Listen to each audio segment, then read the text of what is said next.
Mana men 3 ayda 25 kilo oruqlagan dostlarla Medine malum bulma dostlarımda körep baksanlar buldu.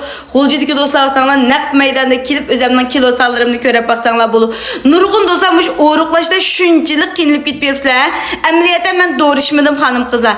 Yaki okul umudum. Fakat muşu zuvanını yığış arqılıq şunaqla ailevi resiplanı qilish arqılıqla özümden kilo sanımını tanışıdım. Sizler muşun bir tal jürek berip tana ne çıqıydım muş oruqlaş nimemni dep bersem şunda çürüyüp barda doyun taraftan şunlaşqa oruqlashib ba arzu qilgan qulsa tezden qo'shinglar ayrim qanqa 10 xil usul evet bermem men mahsulot satmayman oruqlatilgan.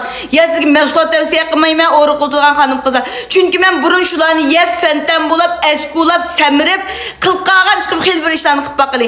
Ananki xanım qizlar yana munda bir gap jo'y, yana bir gapni eskartib qo'yay. Bularni ayollar nima uchun nurg'ulgan oruqlashga javri jabaq qilsanglar oruqlayolmaysizlar degan yerda tuxumdan chekinib ketgan ahvol ostida ayollarniki tuxumdan analiq hormoningiz qalayim qilish kelsa hergiz oruqlayolmaysiz. Bunda vaqtda badan hölsimiz öpütüdü, balayatqını soğa qap ketidi. Şundaqla bir xil işi qanday ko'p ketsizlar. Tuxumdan chekinsin nim bo'ldi deysanglar, birinchi o'p samirib ketsizlar.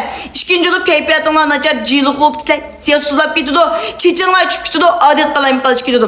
Shunlashqa qizlar meningki bir xaridarim mushunchilik qilib oruqlayolmagan, eng oxiri sizning tuxumdan bek chekinib ketgan o'xshaydi deb men shu yoqqa siz bir ay tuxumda yashatish talqini ishching, tuxumdan xizmatingizni asliga keltiring deb tursam, ash xaridarim ikinci idlam 16 kilo yığırlık taşıdı. Şuna sizlerden tuxumdan çekinip ketken falan olsa kızlar men tuxumda yaşasaydım çok tavsiye qilmam.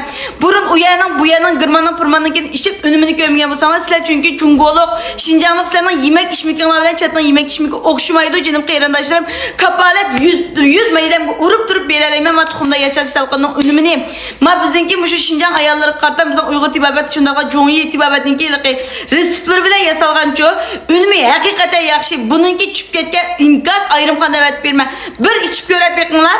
Medine tuxuma yaşatış talqını dep turup amma manodagi önümni özüңlar so'zlaysiz. Bularni balalanmayotgan tuxumdan chekinib aytganmayotgan, teriga ko'p ketmagan, samirib ketmagan do'stlarimiz shunchalik manfaat qilsay bir tal dapanchiringlarning puli bir vaqt tamuqinglarning puli amma bir ay yetidi.